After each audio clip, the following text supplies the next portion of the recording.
안녕하세요. 전기기능사 시험. 특히 이론이 워낙 방대해서 혼자 공부하기 좀 막막하셨던 분들 계시죠? 네, 혼자서는 좀 어렵게 느껴질 수 있는 부분들이 있죠. 그래서 오늘은 많은 분들이 참고하시는 전기기능사 AI 학습 노트, 네이버 블로그, 거기 포스팅 중에서도 아주 핵심적인 파트, 자기의 성질과 전류에 의한 자기장에 대해서 좀 깊게 파고들어 볼까 합니다. 아, 자기 파트 정말 중요하죠. 네, 이번 시간 목표는 아주 명확합니다. 이 블로그 내용을 바탕으로 해서 시험에 진짜 꼭 나오는 자기 관련 기본 개념들 있잖아요. 네네, 그거부터 공식까지. 이건 정말 내 거다 할 수 있게 확실하게 만들어드리는 거예요. 좋습니다. 아주 중요한 접근이네요. 혼자서는 좀 헷갈렸던 부분들, 오늘 저희랑 같이 속 시원하게 한번 정리해 보시죠. 자, 준비되셨나요? 네, 좋습니다. 그럼 가장 근본적인 질문부터 시작해 볼까요? 자기, 매그네티즘라는 게 도대체 뭘까요? 자기요. 네. 블로그에서는 보니까 자석이 쇠를 끌어당기는 성질의 근원이다. 이렇게 설명하고 자하, 매그네틱 찰즈는 그 자석이 가진 자기량, 자석의 세기 이런 걸 나타내는 양이라고 하네요. 네, 맞습니다. 그 자하, 기호로는 M을 쓰죠. 아, M. 그리고 단위는 웨버, W를 쓴다는 거. 이거 기본이니까 꼭 기억해야겠죠? 그렇죠. 웨버, W. 그 자하, M이 바로 이 자기 현상의 시작점이라고 보시면 됩니다. 시작점이군요. 네.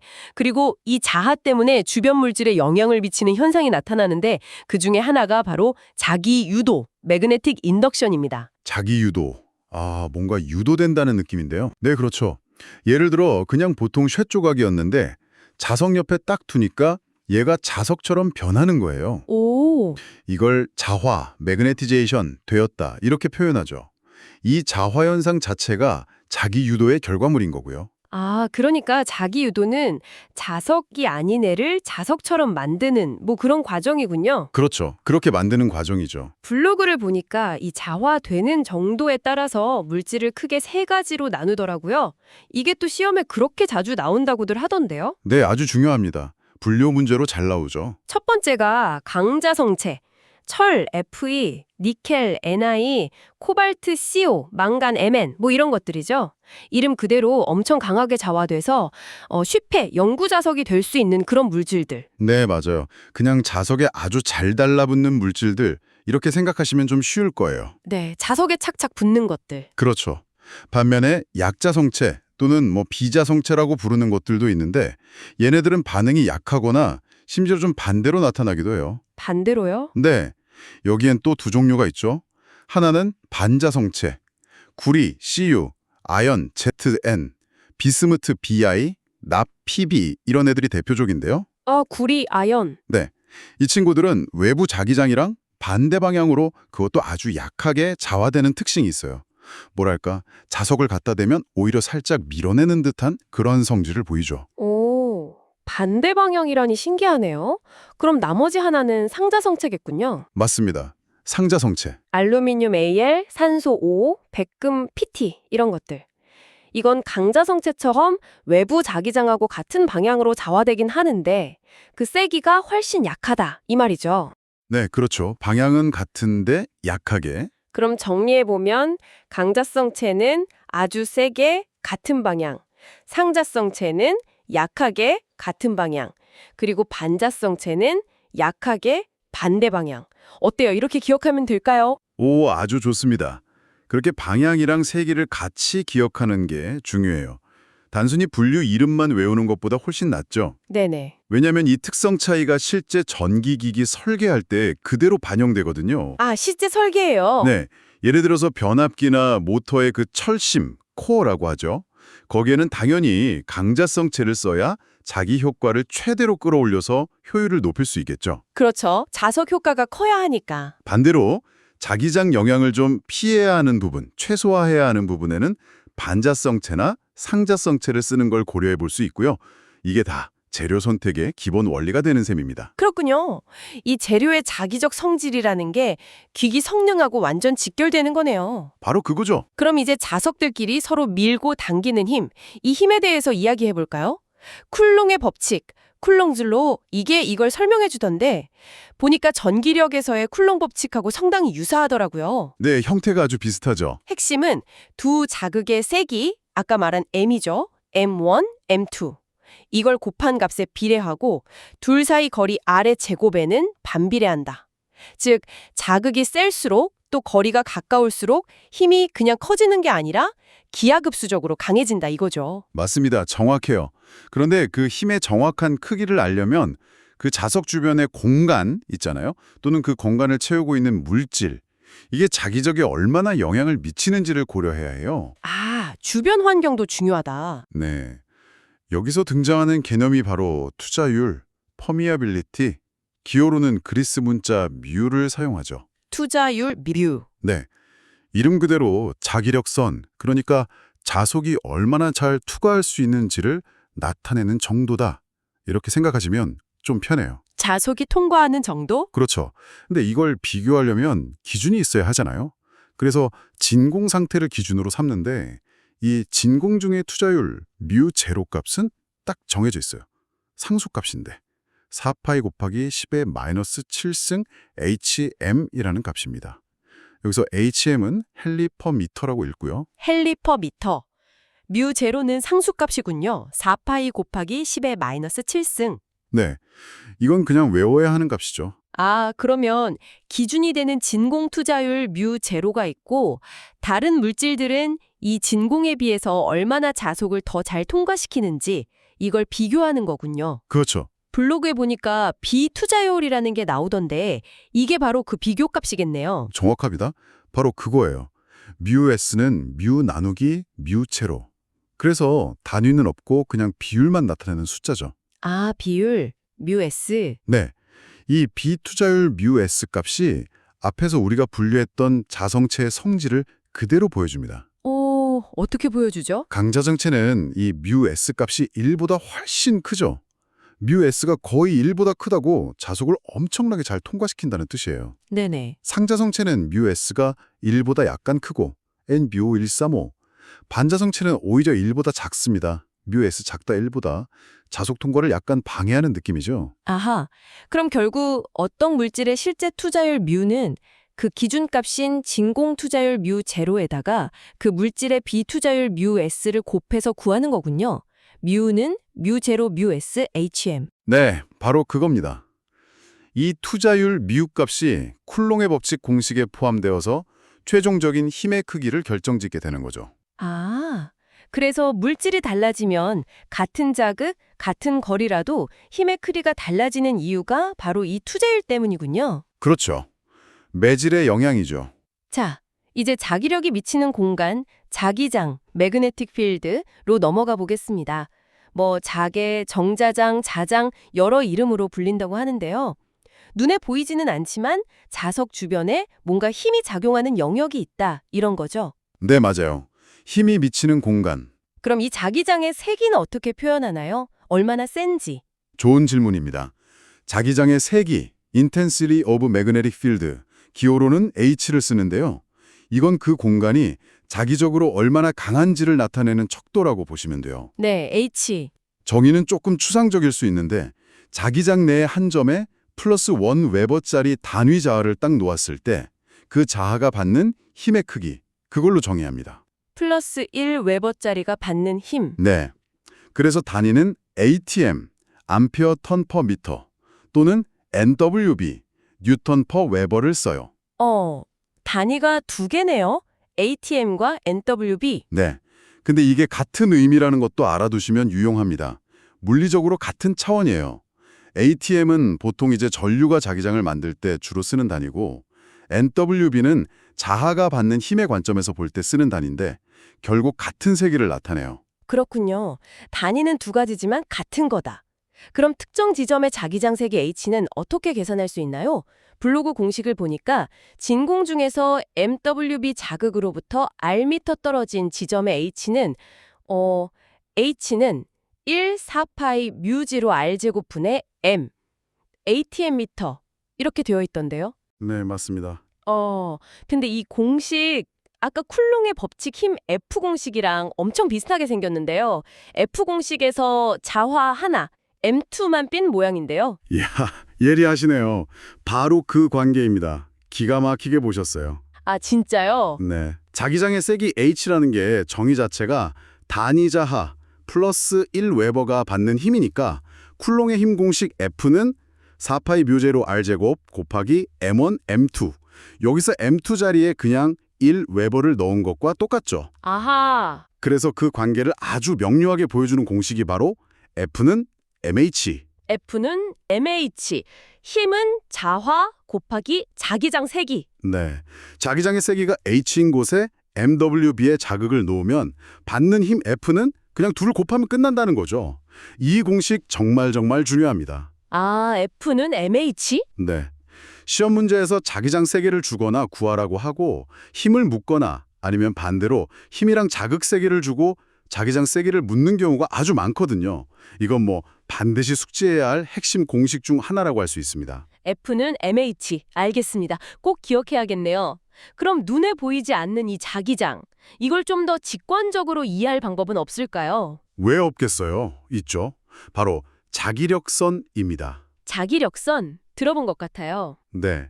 자기장의 방향이나 세기를 눈으로 보기 쉽게 표현하려고 가상으로 그린 선인데요. 여기에도 몇 가지 중요한 규칙 또는 뭐 성질이라고 할 수 있는 것들이 있습니다.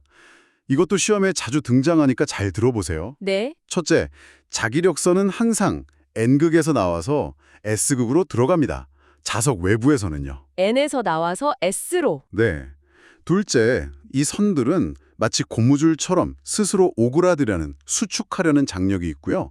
또 같은 방향으로 가는 선들끼리는 서로 밀어내는 척력이 작용합니다. 아, 자기들끼리는 또 밀어낸다. 그럼 세 번째 성질은 뭔가요? 셋째, 어떤 지점에서의 자기장의 방향은 그 지점에서의 자기력선에 그인 접선 방향하고 같아요. 접선 방향. 네. 그러니까 나침반을 거기에 딱 놓으면 바늘이 그 접선 방향을 가리키게 되는 거죠. 아하. 넷째, 자기력선의 빽빽한 정도, 즉 밀도.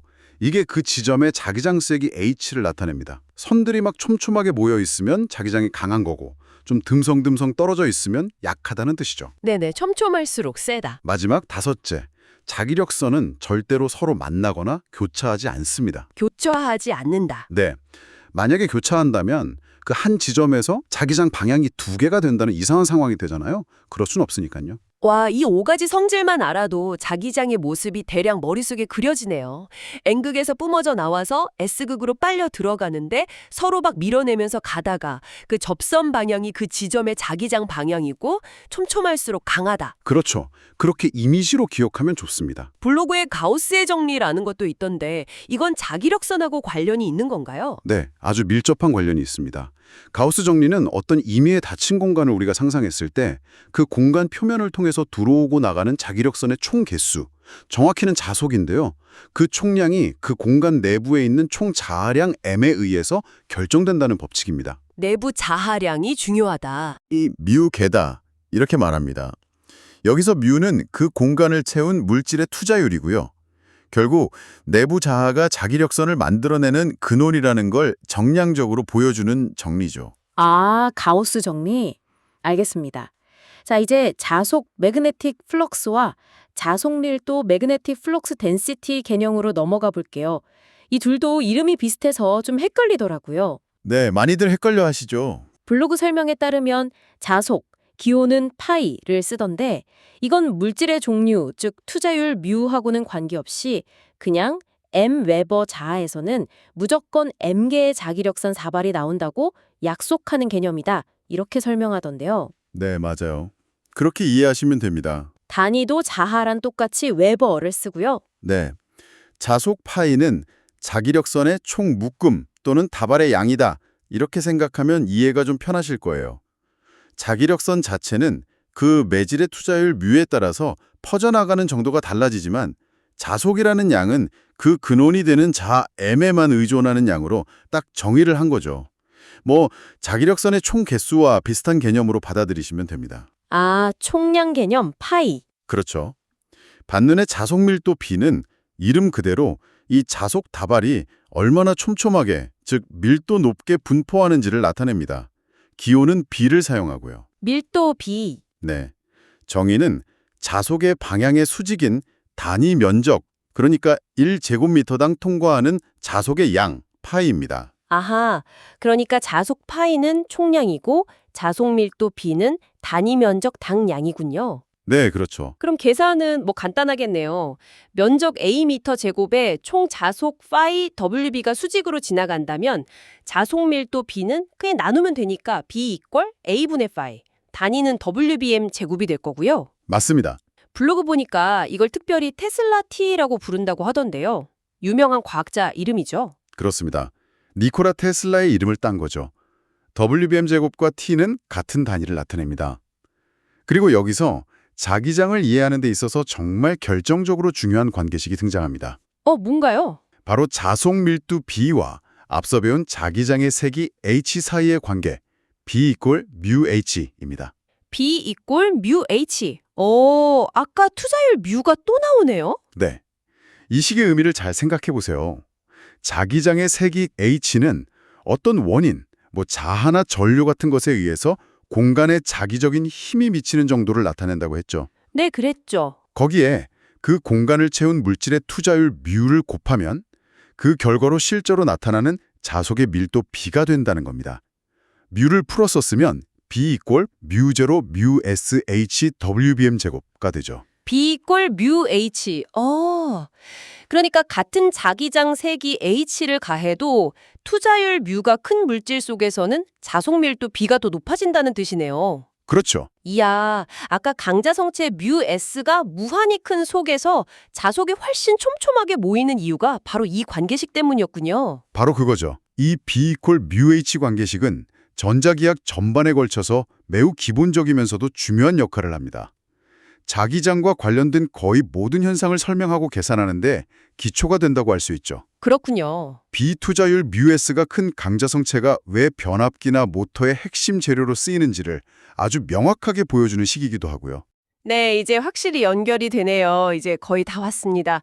마지막 주제는 자기 모멘트와 토크네요. 네, 마지막 곱입니다. 자기 모멘트 M은 이건 또 뭔가요? 자석 자체가 얼마나 강한지를 나타내는 또 다른 척도인가요? 블로그 정의를 보니까 자극의 세기가 MWB이고 길이가 L미터인 막대 자속에서 M은 MLWB 좀 미터라고 하던데요. 네, 단순히 자극 세기 M이랑 길이 L을 곱한 값이네요. 단위는 웨버미터, WB미터. 네, 맞습니다. 자기 모멘트 M은 자석의 세기와 길이를 함께 고려한 값으로 자석이 외부 자기장과 얼마나 잘 상호작용하는지를 나타내는 중요한 물리량이에요. 외부 자기장과의 상호작용? 네. 그럼 이 자기 모멘트 M을 가진 자석을 외부 자기장 H 안에 놓으면 어떻게 될까요?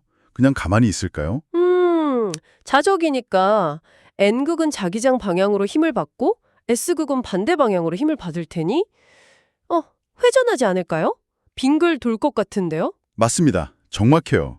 바로 회전력, 즉 토크, T를 받게 됩니다. 토크, 돌림 힘이죠. 네, 돌림이며 세기가 H인 균일한 자기장 안에 자기 모멘트가 M은 ML인 자석을 자기장 방향과 세타 각도를 이루도록 놓으면 받는 토크 T는 MH L 사인 세타 N미터로 계산됩니다. T는 MHL 사인 세타. 네, 여기서 ML이 아까 정의한 자기 모멘트 M이니까 이걸 대입하면 더 간단하게 T는 MH 사인 세타 N미터라고 쓸 수 있죠. 단위는 뉴턴미터고요. 오, 공식에 사인 세타가 들어가는군요. 이게 중요하겠네요. 그렇죠. 각도에 따라 토크가 달라지죠. 그럼 자석이 자기장 방향과 나란할 때, 즉 세타는 0도일 때는 사인 0도는 0이니까 토크가 0이고 맞네요. 안 돌겠죠? 그렇죠. 안정된 상태죠. 그런데 자석이 자기장 방향과 딱 수직일 때, 세타는 90도일 때는 사인 0도는 1이니까 토크가 T 이퀄 MH로 최대가 되겠네요. 맞습니다. 가장 큰 회전력을 받는 거죠. 와, 마치 나침반 바늘이 북쪽을 가리키려고 휙 돌아가는 것처럼 자석이 자기장 방향으로 정렬하려는 힘, 이게 바로 토크군요. 정확히 이해하셨습니다. 이 토크가 바로 전동기, 즉 모터가 돌아가는 근본 원리입니다. 아, 모터 원리. 네, 모터 내부의 코일, 일종의 전자석이죠. 그 코일이 자기장 속에서 이 토크를 계속 받아서 회전 운동을 만들어내는 겁니다. 오늘 배운 개념들이 이렇게 실제 기계들과 다 연결되는 거예요. 와, 오늘 정말 많은 개념과 공식을 다뤘네요. 머리가 좀 복잡해지려고 하는데 시험을 위해서 이거는 진짜 꼭 기억해야 한다 하는 핵심 내용만 다시 한번 짚어주실 수 있을까요? 그럼요. 복습은 필수죠. 우선 오늘 등장한 주요 물리량들의 기호와 단위를 명확하게 구분하셔야 합니다. 헷갈리기 쉽거든요. 네, 기호랑 단위. 자하 MWB, 투자율 HM, 자기장세기 HATM 또는 NVTM, 자속 파이 WB, 자속 밀도 B, BMQ BM 제곱 또는 T, 자기 모멘트 M, WBM. 각 기호가 뭘 의미하고 단위는 뭔지 헷갈리면 안 됩니다. 네, 이건 기본 중에 기본이겠네요. 그리고 핵심 공식 삼총사. 이거 맞나요? 자기장 H속, 자하 M이 받는 힘 F는 MH. 그렇죠. 첫 번째. 자속 밀도 B와 자기장 세기 H의 관계 B는 μH. 물론 μ는 μ0 μs로 풀 수 있고요. 네, 두 번째 핵심. B는 μH. 자기장 H속 자기 모멘트 M이 받는 토크 T 이꼴 MH 사인 세타. 맞습니다. 세 번째, T 이꼴 MH 사인 세타. 이 세 개는 정말 반드시 암기하셔야 해요. 네. F 이꼴 MH, B 이꼴 μH, T 이꼴 MH 사인 세타. 쿨롱의 법칙은 공식 자체보다는 그 관계, 힘이 자하 곱에 비례하고 거리 제곱에 반비례한다. 이걸 이해하는 게 더 중요하겠죠. 맞습니다. 관계를 이해하는 게 중요해요. 공식 자체를 쓰는 문제보다는요. 그리고 추가로 아까 강조했던 비투자율 μS 기준으로 한 자성체 분류.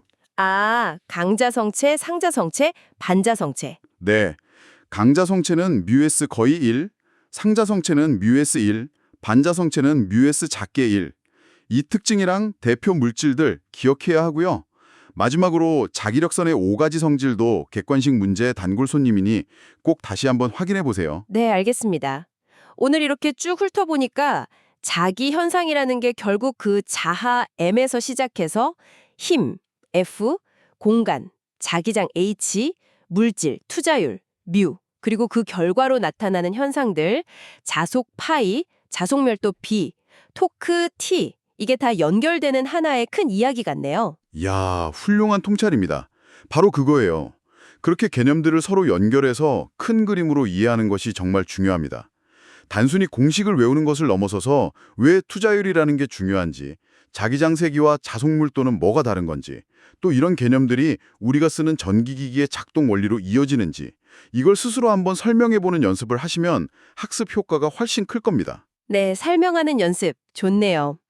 전기기능사 AI 학습노트 블로그에 있는 다른 포스팅이나 관련 문제들을 풀어보시면서 오늘 배운 내용을 계속 다져나가시길 바랍니다. 네, 오늘 함께 깊이 파헤쳐본 이 자기의 성질과 전류에 의한 자기장 내용이 여러분의 전기기능사 합격에 정말 든든한 발판이 되기를 진심으로 응원하겠습니다.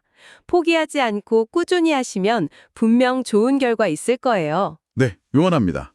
그리고 오늘은 주로 자석이나 정주된 자하에 의한 정자기장에 초점을 맞췄잖아요. 네, 그랬죠. 그런데 전기기능사 시험에서는 이것만큼이나 중요한 것이 바로 전류가 만드는 자기장입니다. 아, 전류에 의한 자기장. 네, 그렇다면 혹시 오늘 배운 자기장의 색이 H, 자속밀도 B, 투자율 μ 같은 개념들이 도선에 전류가 흐를 게 생기는 자기장에는 어떻게 적용될 수 있을지, 그리고 전류와 자기장의 이런 상호작용이 우리가 매일 사용하는 모터나 변압기 같은 기기들을 구체적으로 어떻게 움직이게 하는지 한번 상상해 보는 건 어떨까요? 오, 생각해볼 거리네요. 네, 이 질문이 여러분의 다음 학습 여정에 좋은 이정표가 될 수 있을 겁니다. 네, 좋은 질문 감사합니다.